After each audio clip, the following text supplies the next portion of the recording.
was totally prepared. I had my birth plan. My obs guy and a midwife friend who was going to be our birth assistant to look after both my husband and me during the labour. Oh, how progressive for the mid-80s. I also had a wonderful attitude and knew that whatever pain was a step closer to unwrapping the greatest present ever. In comparison to the horror stories I'd heard, I truly believed my labour was going to be straightforward, even if quite painful at times, and I was ready for the journey towards the climaxing event, the delivery. Thankfully, there was no Dr. Google back then to advise me on the seriousness and complexities of giving a vaginal bridge birth.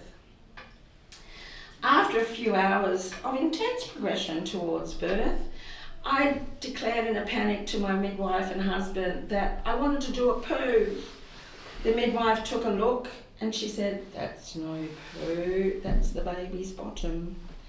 Since I wasn't in the delivery room at the time, my team embarked on a frantic activity. They transferred me to a wheelchair and my husband started pushing me down an embarrassingly long hall. Not wanting to sit on my baby's bottom, I teetered on the very edge of the chair while the support person held my legs way up in the air. Sorry about the visual, dear reader. In the delivery room, there was no time for pain meds because the birth was imminent. I was positioned with my legs up in stirrups and my nethers exposed. By now, the birthing plan had well and truly gone out the window. Trying to be useful, my husband started coaching me to breathe deeply. He took the breathing exercises a little too literally, however, and nearly passed out from hyperventilation, which I found quite amusing. Just as my Mr. Obs guy was about to deliver the baby, bottom first, the room magically filled with people in medical uniforms.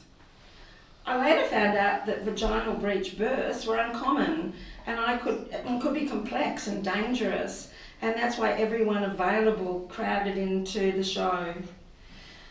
For many, it was their first experience of a vaginal breech birth. At this stage, with my legs akimbo, my care factor was seriously below zero.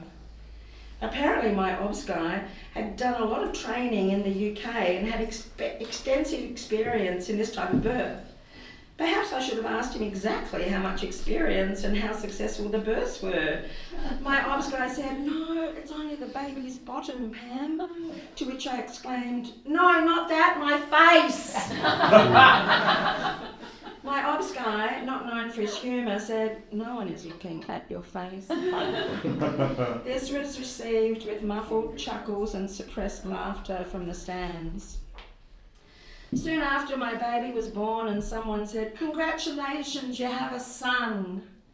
Taking him in my arms, my instant thought was, "He has no penis, I love him anyway."